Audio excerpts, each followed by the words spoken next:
And I now give the floor to those council members who wish to make statements. I give the floor to the representative of France. Madame la Présidente, je remercie le représentant spécial du secrétaire général des Nations Unies et Madame Dicot pour leurs exposés. Comme la CEDEAO l'a constaté lors de son sommet extraordinaire du 9 janvier, la situation au Mali est extrêmement préoccupante. Les autorités de transition n'ont pas respecté leurs engagements, pourtant pris devant le peuple malien, devant la CEDEAO, devant l'ensemble des partenaires internationaux engagés en faveur du Mali et endossés par ce Conseil. Il n'y a ainsi pas, à ce jour, de trajectoire réaliste de retour à l'ordre constitutionnel, et nous assistons au contraire à un rétrécissement de l'espace démocratique. La France soutient donc pleinement tous les efforts de la CEDEAO pour obtenir le respect des engagements des autorités de transition et l'organisation dans des délais raisonnables des élections devant clore la période de transition. Conséquence de la crise actuelle, la mise en œuvre de l'accord de paix, clé de la stabilisation du Mali, ne progresse plus. En parallèle, l'absence de stratégie intégrée pour les régions du centre laisse les populations en proie à l'insécurité et à la dégradation de la situation humanitaire. Comme la CEDEAO, nous regrettons que les autorités de transition utilisent des fonds publics déjà limités pour rétribuer des mercenaires étrangers au lieu de soutenir les forces nationales et les services publics au bénéfice du peuple malien. La France et ses partenaires les plus proches ont fermement condamné le déploiement sur le territoire malien de mercenaires du groupe Wagner, connus pour menacer les civils, piller les ressources, violer le droit international et la souveraineté des États. Madame la Présidente, la France reste déterminée à soutenir le Mali et le peuple malien. Nous appelons les autorités de transition à reprendre le chemin du dialogue, à avancer dans la préparation concrète des élections sur la base d'un calendrier crédible, à progresser dans la mise en œuvre de l'accord de paix et à développer une stratégie pour le centre. Il est encore temps de répondre aux aspirations du peuple malien et aux attentes des partenaires du Mali, au premier rang desquels les pays de la région. Nous reconnaissons la gravité des défis auxquels doit faire face le Mali et nous ne sous-estimons pas l'ampleur de la tâche. C'est pourquoi nous poursuivons nos opérations militaires pour faire face à la menace terroriste au Sahel. C'est pourquoi, avec l'Union européenne, nous avons toujours maintenu notre aide au développement et notre aide humanitaire au profit des Maliens. Nous renforçons également notre soutien à la société civile malienne, dont la vitalité doit être saluée. La France réaffirme son appui à la MINUSMA et au représentant spécial, et elle salue l'engagement des pays contributeurs de troupes. Nous sommes très préoccupés par les risques que fait courir le déploiement des mercenaires du groupe Wagner au bon accomplissement du mandat de la MINUSMA. À cet égard, nous sommes instruits de l'expérience grave de la MINUSCA en République centrafricaine. En conclusion, nous poursuivrons nos efforts pour répondre aux besoins des Maliens. Nous appelons encore une fois les autorités de transition à la reprise du dialogue et à des engagements clairs en vue d'un retour à l'ordre constitutionnel. Je vous remercie. Et je donne la parole au représentant de la Fédération de Russie. Je vous remercie, Madame la Présidente. Nous remercions le représentant spécial du secrétaire général, El Gassimouane, pour son exposé sur les travaux de la mission la MINUSMA dans le pays. Nous avons écouté avec intérêt la représentante de la société civile, Madame Adam Dicot. Il est évident que l'amélioration de la situation au Mali, l'application de l'accord de paix, l'élimination du terrorisme, l'amélioration de la situation socio-économique dépendent avant tout de la stabilité politique à l'intérieur de ce pays. À cet égard, nous saluons les mesures prises par le gouvernement malien de transition visant à tenir un dialogue national inclusif avec toutes les parties intéressées afin de déterminer les moyens de mener des réformes et de garantir le développement du pays. Nous espérons que les résultats se concrétiseront rapidement. Nous sommes d'avis que les engagements pris en vue de rétablir l'ordre constitutionnel doivent être appliqués en tenant compte de la situation sur le terrain, qui suit sa propre logique et nécessite quelques ajustements.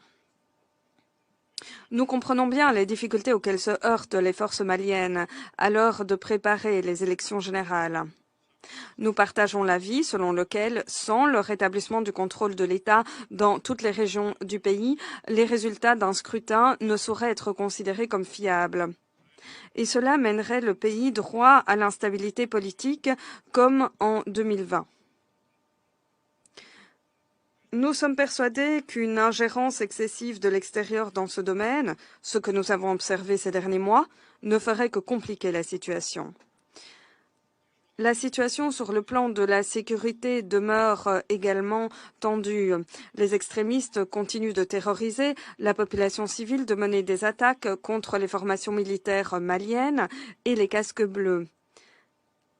Les forces armées maliennes, les casques bleus et la MINUSMA essuient de nouvelles pertes. Nous saluons alors sur fond de la modification inattendue de la présence de la France, notamment avec la fermeture de plusieurs bases qui pouvaient lutter contre ces combattants, le Mali se retrouve seul face à tous ces terroristes. Et à cet égard, nous estimons que les Maliens ont tout à fait le droit de coopérer avec d'autres partenaires qui sont prêts à coopérer avec ce pays pour renforcer la sécurité. Et l'hystérie qui entoure l'action de la Russie répond à la logique des deux poids, deux mesures. Car les pays occidentaux veulent avoir le monopole de la fourniture de services à ce pays. Nous félicitons de la stratégie intégrée des autorités maliennes pour stabiliser le centre du pays. Nous estimons qu'en dépit de toutes les divergences, il serait responsable dans les circonstances actuelles de laisser ce pays s'en remettre à son destin, notamment pour ce qui est de réduire l'aide militaire et socio-économique à ce pays. L'imposition de sanctions contre ce pays qui rencontre déjà bien des difficultés pourrait encore faire dégénérer la situation pour la population civile. Les enjeux de sécurité pour le Mali et la région sont extrêmement élevés et à cet égard, nous estimons que les Maliens ont tout à fait le droit de coopérer avec d'autres partenaires qui sont prêts à coopérer avec eux en matière de renforcement de la sécurité. Les critiques de tels actes sont hypocrites et irrespectueuses à l'égard de cet État souverain. Il est impératif de poursuivre une coopération, une coordination approfondie des mesures entre les parties maliennes et la MINUSMA. Nous pensons qu'il est indispensable de parachever rapidement les mesures d'adaptation de la MINUSMA. Nous appuyons les efforts des casques bleus en vue d'apaiser les conflits intercommunautaires et de protéger la population civile. Nous sommes d'avis que les décisions entourant les modalités de la présence de la MINUSMA, notamment pour ce qui est de ses effectifs, doivent être prises en tenant compte de l'opinion de Bamako. Personne ne peut soustraire les Maliens à leurs responsabilités. C'est précisément à eux qu'incombe la lourde tâche de surmonter les difficultés actuelles.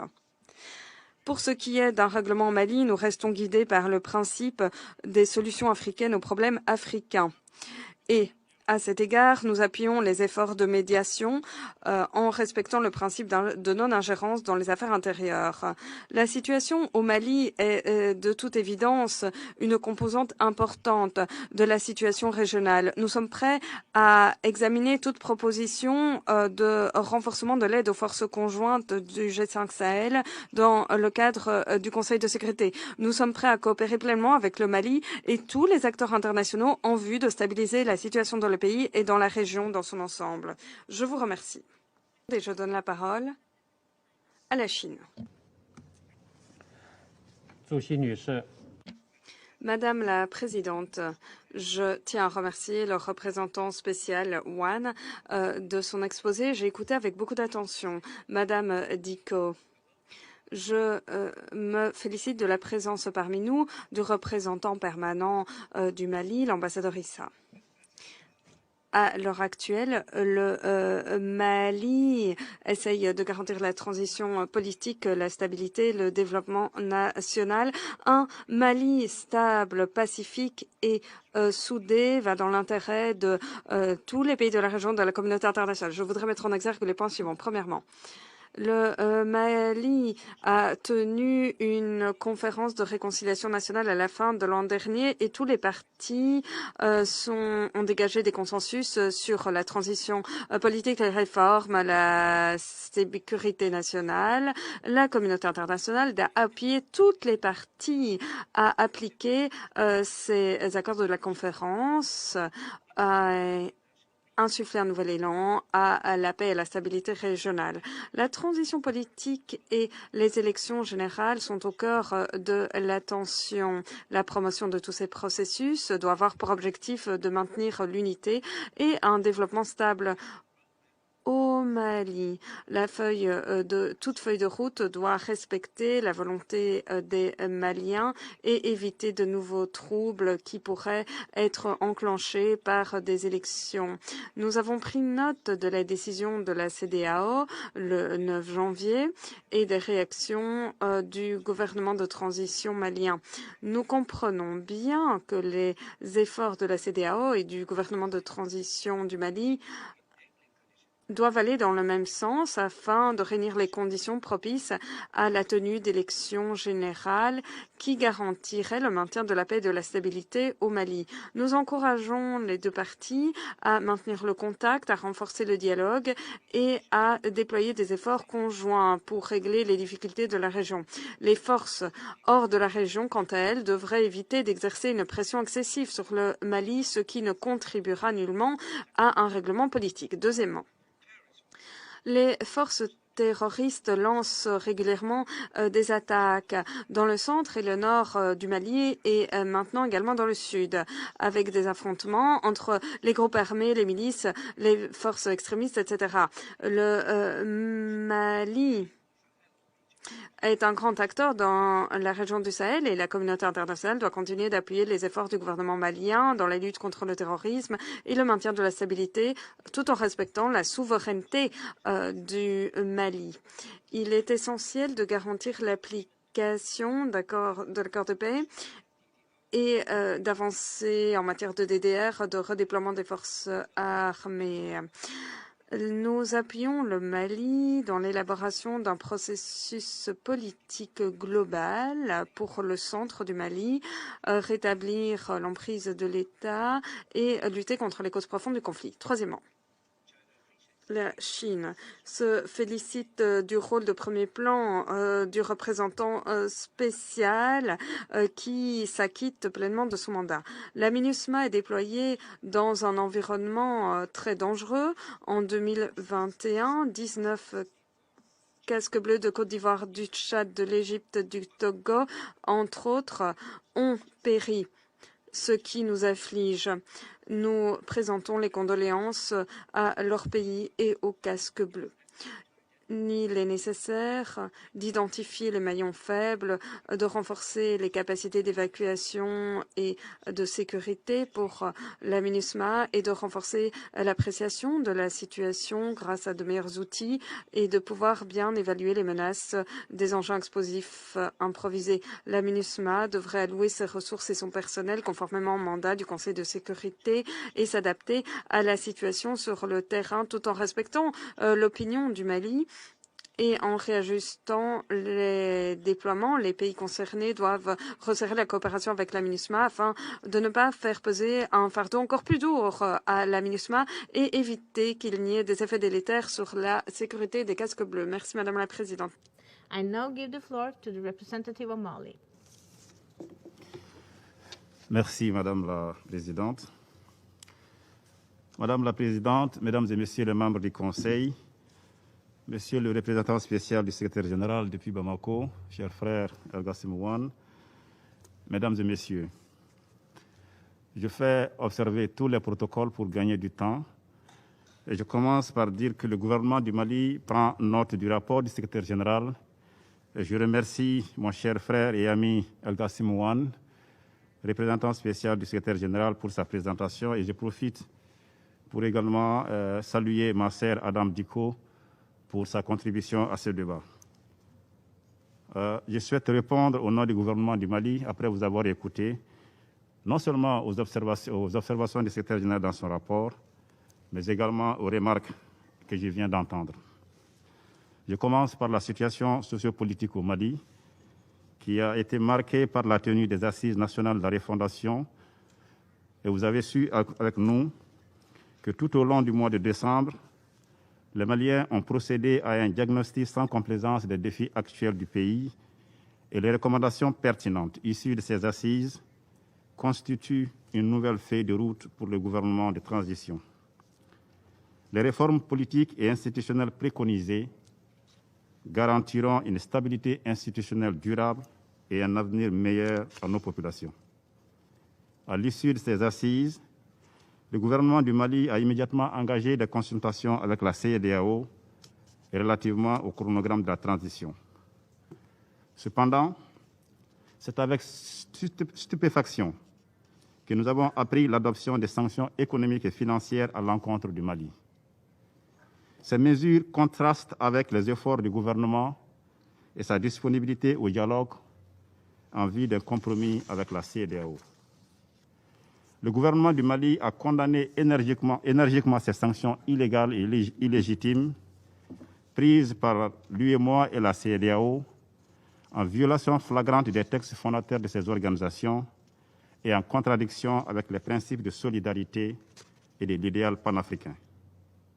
Je rappelle, concernant l'UEMOA, qu'un embargo décidé par les chefs d'État et de gouvernement, applicable à un État souverain, constitue une violation manifeste du traité de l'UEMOA et des statuts de la BCEAO.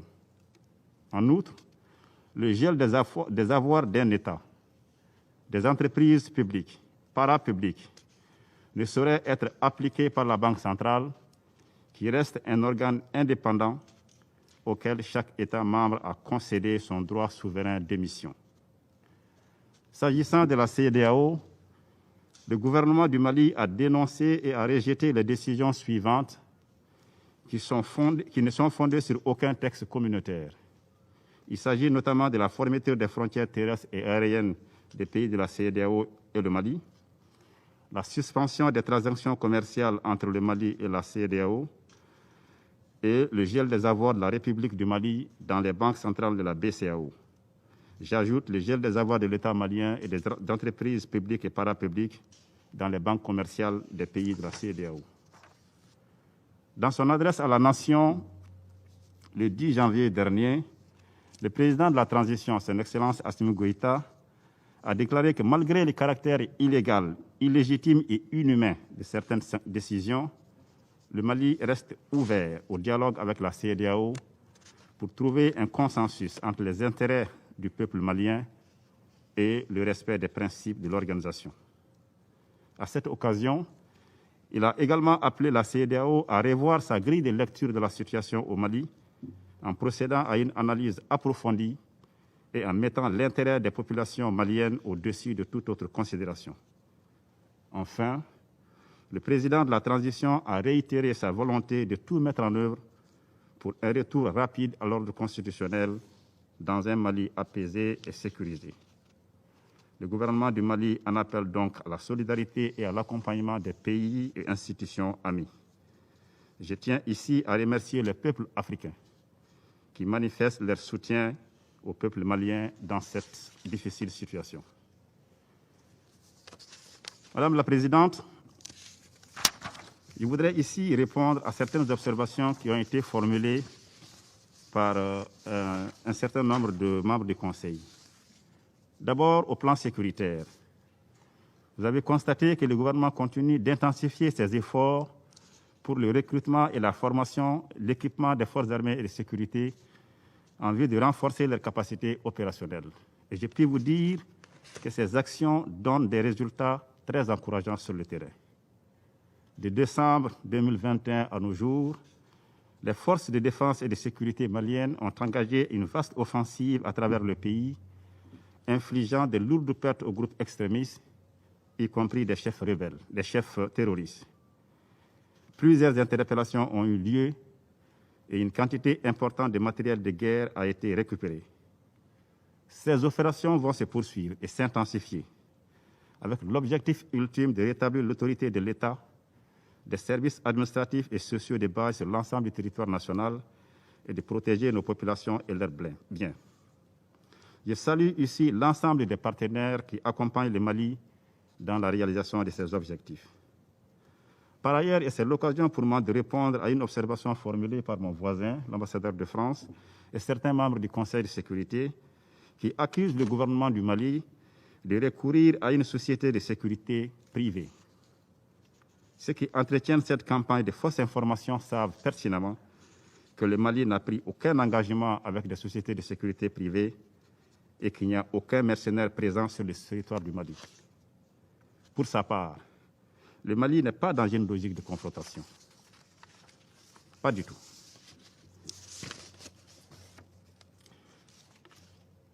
Il reste ouvert à tous les partenaires qui souhaitent nous aider dans la lutte contre les défis multiples qui assaillent notre peuple. C'est dans ce cadre que le Mali entretient une relation de coopération d'État à État avec la Fédération de Russie, et ce depuis 1960. Et c'est justement à la faveur de cette coopération avec la Russie que des instructeurs russes se trouvent actuellement au Mali pour conseiller et former les militaires maliens à l'utilisation du matériel acquis par le Mali auprès de la Fédération de Russie. Cher ami et voisin Nicolas de Rivière, je veux que vous compreniez et que vous souteniez le peuple malien dans sa quête de paix et de stabilité. Les Maliens tiennent à l'unité de leur pays. Ils sont très attachés à la souveraineté, à l'intégrité territoriale, à la forme laïque et républicaine de la République du Mali. Les Maliens disent à l'unisson que quand on est ami et partenaire du Mali, on est ami et partenaire avec l'ensemble du peuple malien. Ils sont opposés à toute amitié avec une partie du peuple contre une partie du peuple. Plus nous comprenons cela, mieux nous gagnons du temps pour atteindre nos objectifs communs. Je voudrais également dire un mot à mon amie, l'ambassadrice des États-Unis, Linda Thomas-Greenfield. D'abord, grand merci pour le message fort que vous avez eu à la fin de votre discours. Le président de la transition l'a dit hier, et je répète après lui. Le Mali n'est pas et ne sera jamais dans une logique de confrontation ou d'isolement avec ses partenaires traditionnels. Nous avons des problèmes complexes et difficiles à régler. Nous ne pouvons plus continuer à enterrer nos femmes, nos enfants, à être spectateurs de la destruction et de l'incendie de nos villages, de nos récoltes, de la destruction de notre cohésion sociale. Nous sommes ouverts à chacun de vous, à chacun des partenaires du Mali qui sont disposés à nous aider pour que la paix revienne au Mali, pour que l'ordre constitutionnel revienne au Mali. Les Maliens sont les plus attachés à leur démocratie. Je comprends vos appels. Je souhaite que vous soyez à nos côtés pour nous accompagner dans ce processus. Madame la Présidente, sur la mise en œuvre de l'accord pour la paix et la réconciliation au Mali, je rappelle que le gouvernement et les mouvements signataires restent engagés dans la mise en œuvre diligente et intelligente de cet accord. Les partis restent engagés à accélérer les DDR. Les assises nationales de la refondation dont j'ai parlé tantôt ont conforté la mise en œuvre de l'accord. Elles recommandent notamment l'élaboration d'une nouvelle constitution qui intégrerait, entre autres réformes majeures, la création d'un Sénat. Au titre du chapitre développement, le gouvernement a mis en place le Fonds de développement pour les régions du Nord et je me réjouis, le secrétaire général l'a relevé dans son rapport, du lancement de 16 projets retenus dans le cadre de ce volet développement. Je lance ici un appel à tous nos partenaires pour continuer à aider le Mali au financement de cette stratégie spécifique de développement des régions du nord du Mali. En ce qui concerne la situation actuelle au centre, le gouvernement s'attelle à la mise en œuvre de la stratégie de gestion intégrée de la crise au centre du Mali, qui porte sur le renforcement du dispositif de sécurité au centre et les dialogues envisagés avec nos compatriotes modérés. Sur la question de l'augmentation de l'effectif de la MINUSMA, certains membres du Conseil l'ont relevé. Je suis heureux de vous informer à nouveau que le gouvernement du Mali a donné son accord à la demande du Tchad pour le déploiement de 1000 éléments supplémentaires à Aguelok. Madame la Présidente, pour terminer, je voudrais ici dire avec force que le peuple et le gouvernement du Mali réitèrent leur appréciation et leur remerciement à l'énorme contribution du Conseil de sécurité aux efforts de stabilisation en cours au Mali. Je rends hommage à toutes les victimes de la crise malienne, civiles comme militaires, étrangères comme maliennes, tombées sur le champ d'honneur au Mali, et je vous remercie.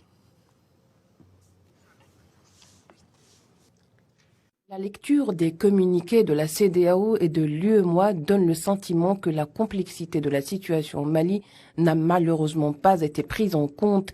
Il est regrettable que les efforts des autorités de la transition aient été ignorés.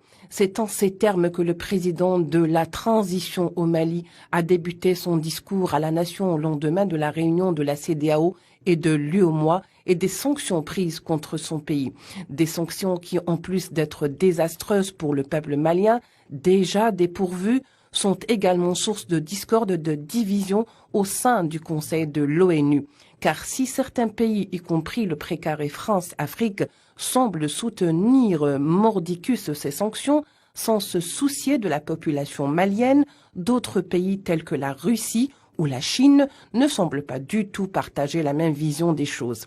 Pour le représentant de l'ONU, l'ONU continuera à œuvrer aux côtés des autorités maliennes et de la CEDEAO pour sortir de l'impasse. Après tout, dira-t-il, le soutien à la transition est bien inscrit au mandat de la MINUSMA.